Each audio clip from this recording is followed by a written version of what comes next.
గిరిజన ప్రాంతం మారుమూల గ్రామం పేద కుటుంబాల పిల్లలకు విద్యా కష్టాలు తప్పదా? ఈ వీడియో చూస్తే మీ కంట్లో నీళ్ళొస్తాయి. ముఖ్యంగా మీరు చేయాల్సింది ఏం లేదు. ఈ వీడియోని మన ముఖ్యమంత్రి చంద్రబాబు నాయుడు గారికి, అలాగే ఉప ముఖ్యమంత్రి పవన్ కళ్యాణ్ గారికి చేరేలా షేర్ చేసి పిల్లల మంచి భవిష్యత్తు కోసం మీ వంతు హెల్ప్ చేయండి. ఈ వీడియో మన పెద్దల వరకు వెళ్తే ఖచ్చితంగా పేద పిల్లలకు న్యాయం జరుగుతుంది. ఇంతకీ ఏం జరిగిందో తెలుసుకుందాం. అల్లూరి సీతారామరాజు జిల్లా ముంచింగ్పుట్టు మండలం కుమ్మడా పంచాయతీ కెందిగూడు గ్రామంలో సుమారుగా 34 మంది విద్యార్థులు చదువుకుంటున్నారు. కానీ వీళ్ళకు స్కూల్ లేదు. ఒక పాకలో చదువుకుంటున్నారు. ఆ పాక పాడవడంతో గ్రామస్తులు ఒక నిర్ణయంకి వచ్చారు. వాళ్ళ స్తోమత ఉన్నంతలో ఒక పాక నిర్మించుకున్నారు.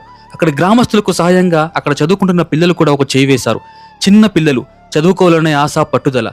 మట్టిగోడతో పైన రేకులు వేసి నిర్మించుకున్నారు. ఆ పిల్లలు వాళ్ళ తల్లిదండ్రులకు సహాయంగా వాళ్ళ చిన్నారి చేతులతో మట్టి అందించడం, మట్టి నడపడం చేసి ఒక చిన్న మట్టిగోడ సెట్ స్కూల్ నిర్మించుకున్నారు. ఈ దృశ్యం చూస్తే నిజంగా మనసు చలిస్తుంది. మేము ఇలాంటి సంఘటనలు అనేకంగా బయటకు తీసుకొస్తూనే ఉంటాం. ఇలాంటి దృశ్యాలు గిరిజన ప్రాంతంలో చాలానే ఉన్నాయి. ఇలాంటి సంఘటనలు అధికారులు చూసి చూడనట్టు ఎందుకు వదిలేస్తున్నారో అర్థం కావటం లేదు.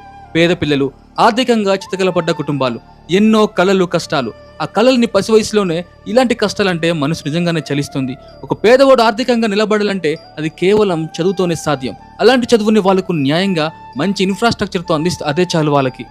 మిత్రమా, ఈ వీడియోని మనం ఏదో అలా చూస్తున్నామని కాకుండా కొంచెం దయించి షేర్ చేసి మన ప్రియతమ ముఖ్యమంత్రి అలాగే ఉప ముఖ్యమంత్రి దృష్టికి వీడియోని తీసుకెళ్లగలిగితే అదే మనం ఈ పేద పిల్లలకి చేసే గొప్ప సాయం. ఈ వీడియో మీకు నచ్చితే ఒక లైక్ చేసి ఈ వీడియోని షేర్ చేసి మన ఛానల్ని సబ్స్క్రైబ్ చేసుకోండి.